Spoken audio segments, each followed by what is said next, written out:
타인을 위하여 보증선자의 옷을 취하라. 외인들을 위하여 보증선자는 그의 몸을 볼모 잡을지니라. 속이고 취한 음식물은 사람에게 맛이 좋은 듯하나 후에는 그의 입에 모래가 가득하게 되리라. 경영은 의논함으로 성취하나니 지략을 베풀고 전쟁할지니라. 두루 다니며 한담하는 자는 남의 비밀을 누설하나니 입술을 벌린 자를 사귀지 말지니라. 자기의 아비나 어미를 저주하는 자는 그의 등불이 흑암 중에 꺼짐을 당하리라. 처음에 속히 잡은 산업은 마침내 복이 되지 아니하느니라. 너는 악을 갚겠다 말하지 말고 여호와를 기다리라. 그가 너를 구원하시리라. 한결같지 않은 저울추는 여호와께서 미워하시는 것이요 속이는 저울은 좋지 못한 것이니라. 사람의 걸음은 여호와로 말미암나니 사람이 어찌 자기의 길을 알 수 있으랴. 함부로 이 물건은 거룩하다 하여 서원하고 그 후에 살피면 그것이 그 사람에게 덫이 되느니라. 지혜로운 왕은 악인들을 기질하며 타작하는 바퀴를 그들 위에 굴리느니라. 사람의 영혼은 여호와의 등불이라 사람의 깊은 속을 살피느니라. 왕은 인자와 진리로 스스로 보호하고 그의 왕위도 인자함으로 말미암아 견고하니라. 젊은 자의 영화는 그의 힘이요 늙은 자의 아름다움은 백발이니라. 상하게 때리는 것이 악을 없이 하나니 매는 사람 속에 깊이 들어가느니라. 할렐루야. 오늘도 우리에게 새 아침 새 하나를 주신 하나님께 감사드립니다. 날마다 우리는 아침에 일어나면서 주님의 부활을 미리 경험하는 자들입니다. 어제 잠을 들며 죽음 내 자아와 나의 욕심은 장사 지내고 새 아침에 눈을 뜨며 내가 주님과 함께 부활하는 그 기쁨을 맞이하면서 장래에 있을 그 놀라운 부활을 미리 체험하고 가는 것입니다. 오늘 나에게 생명 주신 주님께 감사드리며 오늘 말씀의 제목처럼 진정한 경영, 내 삶의 경영, 그것은 하나님께 있음을 날마다 고백하며 나의 모든 인생을, 나의 모든 시간들을, 나의 모든 열정과 나의 에너지를 주 앞에 맡기며 나아가는 우리 모든 공동체 되기를 소망합니다. 오늘 내 삶의 경영자 되신 하나님, 그분을 잘 따라가기 위해서 우리는 오늘 말씀을 통해서 우리의 말에 대한 것을 좀 보고자 합니다. 하나님의 경영 가운데 맡기며 사는 자들은 말을 주의해야 됩니다. 내 입술에서 어떠한 말들이 나오는 삶을 사는가, 그것을 통해서 저 사람의 인생이 하나님의 경영에 맡겨진 인생인가 그렇지 않은 인생인가를 알 수가 있습니다. 어떤 말들을 습관적으로 내뱉는가를 통해서 하나님이 온전히 다스리는 자인가 그렇지 않는가를 구분할 수 있다는 것이죠.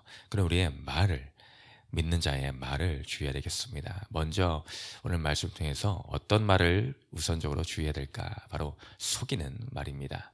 속이는 말. 오늘 17절에서 보니 속이고 취한 음식물은 사람에게 맛이 좋은 듯하나 후에는 그의 입이 모래가 가득하게 되리라. 또 그뿐만 아니라 23절에도 나오죠. 한결같지 않은 저울추는 여호와께서 미워하시는 것이요 속이는 저울은 좋지 못한 것이라. 속인다, 속임, 거짓, 부당함, 이런 것과 같은 맥락이라 볼 수가 있겠습니다. 우리의 입술의 언어들을 한번 되살펴 봅시다. 내 마음 가운데 내 입술에서는 이 거짓말들이 얼마나 자연스럽게 나오고 있는가. 어떤 자는 자기의 의지와 상관없이 어떻게 보면 뇌를 거치지 않는 듯한 쉽게 바로 툭 하면 거짓말이 튀어나오는 사람들이 있습니다. 그것이 머지않아 진실이 밝혀질 것임에도 불구하고 거짓말을 할 때가 있죠. 어린아이들을 볼 때 이 어른의 입장에서 뻔합니다. 눈에 보이는 거짓말 할 때가 참으로 많이 있죠. 그러면서도 때로는 속아주고 넘어가 줄 때가 있지만은 참 이게 하나님 앞에서의 우리 인생도 이와 동일하지 않을까 생각이 듭니다. 우리는 내 말이 그럴듯해 보이고 포장을 잘한 것 같이 보이고 진실스럽게 말하는 듯이 보이지만은 그것이 하나님 보실 때에는 얼마나 덧없는 것인가 하는 것을 깨달아 알아야 됩니다. 단순히 사람 앞에서만의 정직함, 발음, 이것만을 하나님은 요구하시는 것이 아닙니다. 더 높은 차원의 것, 바로 하나님 앞에서의 진실함이다라는 것이죠. 나는 얼마나 하나님 앞에 거짓된 마음 없이 진실한 마음으로 날마다 하루하루를 살아드리고 있는가? 이것을 참 중요합니다. 하나님의 자녀로서의 삶을 우리에게 허락을 하셨는데, 난 하나님의 자녀로서 하나님 아버지, 내가 고백하는 그 아버지, 여러분도 고백하시지 않습니까? 하나님 아버지, 그 아버지를 대할 때에 나의 삶은 얼마나 진실된 삶을 살고 있는가?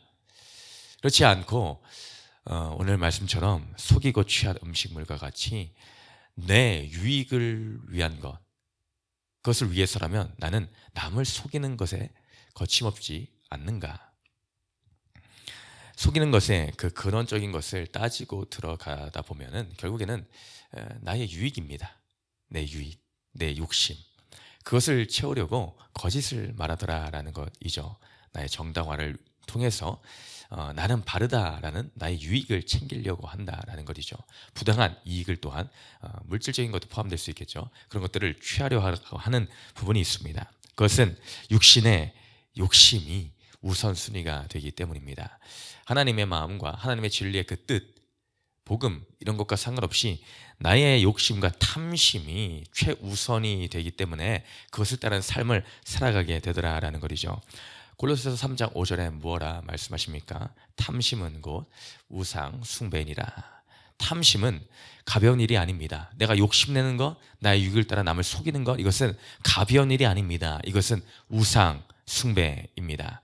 꼭 뭔가 형태를 만들어 놓고 섬겨야 비나이다를 해야 우상 숭배가 아니라 내 마음에 있는 그 작은 탐심, 그 하나가 하나님보다 앞서 하나님의 진리 되신 영, 거룩의 영은 거짓과 거리가 먼데 내 안에 탐욕으로 인한 누구를 속이고 거짓된 말을 할 때 그것은 우상 숭배가 되고 만다. 하나님이 가장 싫어하시는 것이 되고 만다라는 것이죠.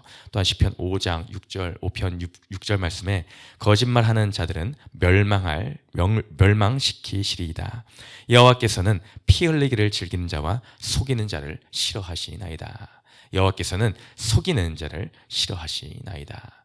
속이는 것은 하나님의 성품과 정반대되는 것입니다. 하나님은 무슨 영이십니까? 진리의 영이십니다. 진실된 영이십니다. 변함이 없으신 영이십니다. 우리 가운데 늘 진실하신 분이십니다. 그런 하나님과 거짓은 반대되는 것, 바로 속이는 자는 누구입니까? 악한 마귀 사탄이다. 마귀는 거짓말하여 속여서 우리를 망하게 하는 자이다. 우리 마음 가운데 야 하나님이 너를 사랑하지 않는다 속입니다. 야 구원이 어딨어, 천국이 어딨어, 날마다 속이는 자입니다. 너 하나님이 사랑하지 않아. 이런 거짓된 거, 허탄한 말로써 속이는 거, 이것은 사탄으로 말미암아 온 것입니다. 태초에 우리에게 죄를 집어넣을 때의 그 사탄의 모습을 보십시오. 에덴 동산에서 하와를 꼬드길 때 거짓말로 꼬시지 않습니까? 바로 거짓의 아비가 사탄이기 때문입니다. 그러니 나도 모르게 거짓말들, 속이는 것들이 나온다? 이것은 사탄이 주는 언어다. 내가 사탄 아비의 그 거짓된 아비의 짓을 따라하고 있구나, 그것을 하고 있구나 라는 것을 새겨서 가볍게 여겨서는 안 될 일이다라는 것입니다. 그러니 우리는 하나님의 자녀, 하나님의 경영을 하심을 따라가는 자들은 거짓을 멀리하는 것 마땅한 일입니다. 그때 하나님의 진리 영이 우리 삶 가운데 영광을 받게 될 줄을 믿습니다. 그래서 오늘 말씀에 야고보서 또한 1장 22절을 보면은 어떤 말씀이 있는가? 이 말씀을 통해서 조금 더 구체적인 이 거짓과 속임에 대해서 경각심을 가져야 될 필요가 있습니다. 나는 그렇게까지 거짓말을 하지 않는데, 그러나 야고보서 1장 22절 말씀을 보면 이 거짓에 대한 개념이 더욱더 확장되는 것을 우리는 볼 수 있습니다. 너희는 말씀을 행하는 자가 되고 듣기만 하여 자신을 속이는 자가 되지 말라. 뭐라 하십니까? 너희는 말씀을 행하는 자가 되고 듣기만 하여 자신을 속이는 자가 되지 말라. 이 속인다라는 개념의 확장을 볼 수 있습니다. 내가 말씀을 아멘 듣기는 잘 듣는데 내 삶 가운데 적용과 행함이 전혀 없다라고 할 때 하나님은 그것에 대해서 너는 속이는 자다 라고 하십니다. 왜? 듣기만 하고 살아내질 않으니. 아멘, 내가 그렇게 살겠습니다, 내가 그렇게 행하겠습니다 라고 하였는데 살고 있지를 않으니 너희는 속이는 자야 라고 야고보서는 말합니다. 그러니 믿는 자의 삶에서 중요한 것은 행함입니다. 야고보서의 핵심이 무엇입니까? 행함의 믿음입니다. 행함이 없는 믿음은 죽은 믿음이다 라고 하고 있기 때문입니다. 그러니 더 나아가서 우리는 믿음을 말할 때에 무엇을 할 수 있겠습니까? 행한 것만 믿음이다. 행한 것만 믿음이다. 그렇지 않습니까? 믿는다라고 했는데 행하지 않는 것은 믿지 않은 것입니다. 믿는다고 했는데 어찌 행하지 않느냐라는 것이죠. 우리의 삶이 이렇게 행함에까지 이르러서 하나님의 기쁨이 되기를 소망합니다. 오늘 또 말에 대한 두 번째, 첫 번째는 속이는 말에 대한 것이었습니다. 두 번째는 무엇을 볼 수 있겠는가? 오늘 말씀에서 볼 수 있는데, 오늘 말씀에서 19절 말씀 보면 두루 다니며 한담하는 자는 남의 비밀을 누설하나니 입술을 벌린 자를 사귀지 말지니라. 바로 한담하는 말을 조심해야 된다라는 것입니다. 한담하는 말, 남의 비밀을 누설하는 말, 뒤에서 수근거리는 말들, 거짓된 말들, 이런 말들을 조심해야 된다라는 것입니다. 여러분은 어떠십니까? 오늘 19절에 한담하는 자가 나오는데 그 앞서 수식어가 하나 더 붙었습니다. 두루 다니며 한담하는 자. 어떻답니까? 두루 다니며 한담하는 자.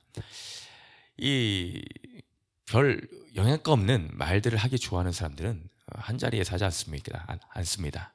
여기저기 말을 옮겨갑니다. 여기서 말하고 또 했던 말을 저기 가서도 또 말합니다. 또 그 말을 다른 데 가서 또 옮겨 말합니다. 그것을 즐기는 자들이 있습니다. 그것을 좋아한다, 취미로 한다 라는 것이죠. 그것을 스스로 때로는 깨닫지 못하는 사람들도 있습니다. 근데 그것을 하나님이 기뻐하실까요? 하나님의 기쁨이 된다면 오늘 말씀에 나오지를 않았겠죠. 그런 자를 오늘 입술 벌린 자를 사귀지 말라라고까지 말씀하십니다. 그런 자를 멀리하라라는 것입니다. 피하라라는 것입니다. 내 주위에는 어떻습니까? 또 나는 어떻습니까?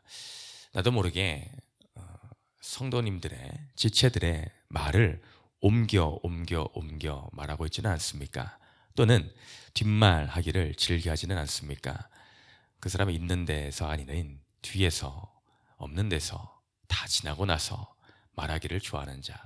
야, 아무개 지사님이 이렇다더라, 아무개 권사님이 이렇다더라, 이런저런 말들을 하고 있지는 않습니까? 안타깝게도 저는 그런 분들을 많이 발견합니다. 그럴 때마다 그 말을 귀 기울여 들으려 하지 않습니다. 일부러 흘려 듣습니다. 앞에서는 듣는 척을 하지만 흘립니다. 또 그렇구나, 예, 그렇구나 라고 흘립니다. 그런 말 좋아하지 마십시오. 더 이상 그런 말 하는 자리에 있기를 즐겨하지 마십시오. 그런 무리들이 보면 있습니다. 그걸 좋아하는 무리들. 여러분, 내가 지금 어디에 속해 있는가를 분별하십시오.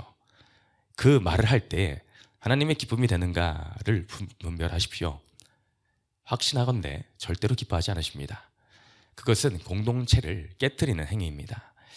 그 주체를 위해서 차라리 기도하십시오. 입은 다물고 기도를 하십시오. 그때에 하나님은 오히려 그것을 기뻐하십니다. 그 연약함 가운데에 마음을 같이 하십시오. 그런 말을 해봤자 유익이 될 것이 아무것도 없습니다. 오히려 그 우리 세비 공동체 가운데에 악영향만 끼칠 뿐입니다. 그 영이 역사하는 것입니다. 사탄의 영이 있다는 것을 인식하십시오. 내가 하는 이 말이 지금 사탄의 기쁨이 되고 있구나라는 것을 깨달으십시오. 그때 그 말이 옮기고 나가서 우리가 하나됨을 저해하는 것입니다. 방해하는 요소가 될 뿐이지 그 유익이 전혀 없다라는 것이죠. 그래서 말 옮기는 거 그 자리에 여러분이 없기를 바랍니다. 그 자리를 박차고 일어나서 피하시기를 바랍니다. 안타까운 현상이 무엇인지 아십니까? 어른 세대가 말 옮기기를 좋아하고 쑥덕거리는 걸 좋아하니 자녀 세대에서도 그것이 보입니다. 왜? 그것을 보고 배웠기 때문입니다. 자신들이 피해를 입었기 때문입니다. 안타깝게 그거 있지 않습니까? 자녀들 가운데서 내가 부모님들의 이런 습성을 내가 담고 싶지 않아 라고 하면서 그 성질이 드러납니다. 왜? 보고 배웠기 때문입니다. 내 자녀들에게 왜 이런 현상이 일어나는가, 다음 세대에 왜 이러는가 라는 것이 한탄스럽고 안타깝다면은 내가 먼저 변화받아야 됩니다. 내가 먼저 고쳐야 되지 네가 고쳐라 라고 할 것이 아닙니다. 왜? 내가 그 씨앗을 뿌렸기 때문입니다. 내가 그 콩을 심었기에 그 콩을 거두게 됩니다. 내가 비난의 말을 심었기에 내 다음 세대에서 비난의 말들이 피어나게 됩니다. 그러니 누굴 탓하겠습니까? 내 자신의 입술의 언어가 지금 말로 죄악을 짓고 죄악을 옮기고 있지는 않는가를 여실히 판단해야 됩니다. 이것에 경계하는 것에 늘 주의와 세심한 관심을 기울여도 과언이 아니게 됩니다. 그러니 우리는 입술에 파수꾼을 세워야 됩니다. 시편 141편 3절 말씀에 여호와여 내 입에 파수꾼을 세우시고 내 입술의 문을 지키소서. 오늘 이 고백이 우리 고백이 되기를 소망합니다. 내 입술에 파수꾼을 세우시고 내 입술의 문을 지키소서. 내 입술에 문이 있다라는 것입니다. 내 입술의 문을 주님 지켜주십시오. 나는 어떤 말들을 뱉고 있습니까? 나는 남을 속이려고 하는 거짓의 말들을 하고 있지는 않습니까? 혹여 남의 험담을 하는 일에 나는 기뻐하는 말들을 서슴없이 뱉고 있지는 않습니까? 내 문에 입술에 문에 파수꾼을 세워주셔서 나의 입의 말이 구별되기를 소망합니다. 그리하여 하나님이 경영하시는 자의 입술이 되어 여호와를 찬양하는 말이 피어나게 하여 주시고 남을 세우는 말이 일어나게 하여 주시고 진실된 말들이 일어나서 하나님의 영광만을 드높이는 나의 인생이 되기를 소망합니다. 오늘 하루의 삶이 되기를 소망합니다를 고백하는 저와 우리 성도님 되시기를 주님의 이름으로 축원드립니다. 첫 번째 질문을 읽겠습니다. 시작. 결과를 빨리 얻고자 남을 속인 적은 없습니까? 오늘 내가 말씀으로 의논해야 할 일은 무엇입니까? 기도하시겠습니다. 할렐루야. 사랑과 은혜가 풍성하신 하나님 아버지, 우리 인생의 경영자는 하나님밖에 없음을 고백하며 나아갑니다. 하나님이 나의 인생을 경영한다라고 하면서도 나의 입은 얼마나 맡기고 있습니까? 내 입술의 말들은 얼마나 구별된 말들이 나오고 있습니까? 지금 나의 입술이 할례받게 하여 주시옵소서. 주님, 정직한 말들, 거짓이 없는 말들, 또한 속이는 말들이 나오지 않게 하여 주시고 한담하며 말을 옮기는 것들이 끊어지게 하여 주시옵소서. 그 자리가 기쁨이 되는 것이 아니라 한탄이 나오게 하여 주시고 기도가 나오게 하여 주시옵소서. 주님, 이제 우리 공동체 가운데서 사람을 살리고 세우며 하나님의 심령을 기쁘시게 하는 말들로 변화받게 하여 주시옵소서. 감사드리며 예수님 이름으로 기도드렸습니다. 아멘.